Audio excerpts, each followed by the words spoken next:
এদিকে নড়াইলে পাওনা টাকা নিয়ে হত্যা করা হয়েছে এক রাজমিস্ত্রিকে।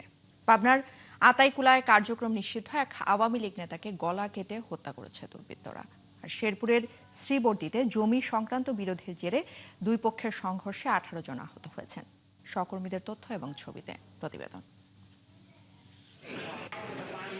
নড়াইলে লোহাগড়ায় পাওনা টাকা ফেরত চাওয়ায় হত্যা করা হয়েছে আলিনুর ফকির নামে এক রাজমিস্ত্রিকে। শনিবার রাত 10টার দিকে উপজেলার কুমারডাঙ্গা গ্রামে এই হত্যা হয়। পরিবারের লোকজন জানায়, গত রোজার মাসে কুমারডাঙ্গা গ্রামের রাজীব শেখকে 18,000 টাকা ধার দিয়েছিলেন আলিনুর। শনিবার রাতে সেই টাকা ফেরত দেওয়ার কথা বলে আলিনুরকে ডেকে নেয় রাজীব। পরে টাকার জন্য গেলে রাজীব ও তার সহযোগীরা দেশীয় অস্ত্রশস্ত্র নিয়ে আলিনুরকে এলোপাতাড়ি কুপিয়ে হত্যা করে।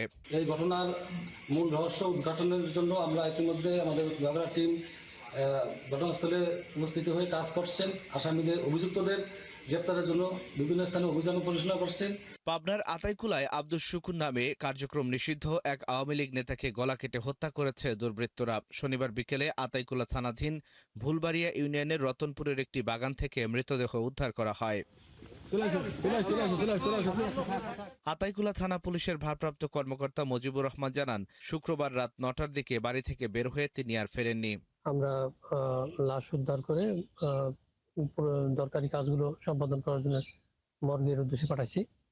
আর আমরা তদন্ত করে দেখছি যে এটার পেছনে আসলে কি কোন রহস্য রয়েছে। শেরপুরের শ্রীবর্দীতে জমি সংক্রান্ত বিরোধের জেরে দুপক্ষের সংঘর্ষে 18 জন আহত হয়েছেন। শনিবার দুপুরে উপজেলার রানীশিমুল এলাকায় এই ঘটনা হয়। শ্রীবর্দী থানার ভারপ্রাপ্ত কর্মকর্তা মোহাম্মদ নুরুল আলম জানান, 45% জমির মালিকানা নিয়ে মামুন রানা এবং লেবু সায়েম গংদের মধ্যে বিরোধ চলছিল। 5-7 জমির গাছি লাগাইছি, এই গাছিটা তারা ভাঙতে গেছে। আমরা বাধা দিছি, বাধা দিতে গেলে আমাদের মারধর শুরু করছে। কাগজের সম্পদ ওরা গন্ডগোল ঘটাচ্ছে, আমরা ফিরাইতে গেছি, দেখতে গেছি আমগুর উপর আঘাত করছে। সরকারে যদি বিচার না করে তাহলে করার কিছু নেই। 5 জন আছে স্কাল্পে ইনজুরি আছে, তাদেরকে প্রাথমিক চিকিৎসা দিয়ে স্টিচ দিয়ে তাদেরকে ভর্তি দেওয়া হয়েছে। আর কিছু আছে বডির মানে বিভিন্ন সাইটে বিভিন্ন অস্ত্রের দাগের চিহ্ন আছে। এ ঘটনায় শ্রীবর্দী উপজেলা স্বাস্থ্য কমপ্লেক্সে 16 জনকে ভর্তি করা হয়েছে। আল ইমরান, 71।